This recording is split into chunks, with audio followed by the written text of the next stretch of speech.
நம் ஆண்டவர் இயேசு கிறிஸ்துவின் நாமத்தினால் மகிழ்ச்சியும் சமாதானமும் நம் அனைவரோடும் இருப்பதாக. இணைச்சட்டம் 7:6 முடிய. ஏனெனில் உங்கள் கடவுளாகிய ஆண்டவரின் தூய மக்களினம் நீங்கள். மண்ணில் உள்ள எல்லா மக்களினங்களிலும் உங்களையே தம் சொந்த மக்களாக கடவுளாகிய ஆண்டவர் தேர்ந்து கொண்டார்.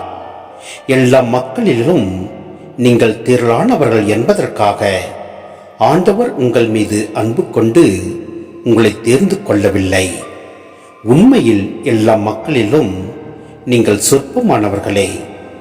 மாறாக உங்களிடம் அன்பு கூர்ந்ததனாலும் உங்கள் மூதாதையருக்கு ஆணையிட்டு கொடுத்த வாக்கை காப்பாற்றும் பொருட்டும் ஆண்டவர் தமது வலிமை மிகு கரத்தால் உங்களை புறப்பட செய்து அடிமைத்தன வீட்டினின்றும் எகிப்து மன்னனாகிய பார்வோனின் கையினின்றும் உங்களை விடுவித்தார்.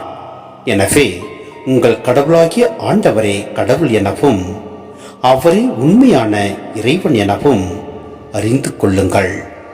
அவர் மீது அன்பு கூறுவோருக்கும் அவரின் கட்டளைகளை கடைபிடிப்போருக்கும் 1000 தலைமுறைக்கும் தம் இரக்கத்தின் உடன்படிக்கையை காக்கின்றவர் அவரே.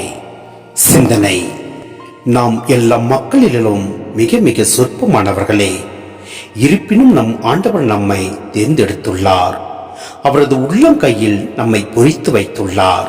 எனவே நம் ஆண்டவரில் முழு நம்பிக்கை கொண்டு செயல்படுவோம். எல்லா சூழ்நிலையிலும் நம் ஆண்டவருக்கு நன்றி கூறுவோம். நாம் நினைப்பதற்கும் ஜெபிப்பதற்கும் அதிகமாக கொடுக்க வல்ல தேவன் அவரே.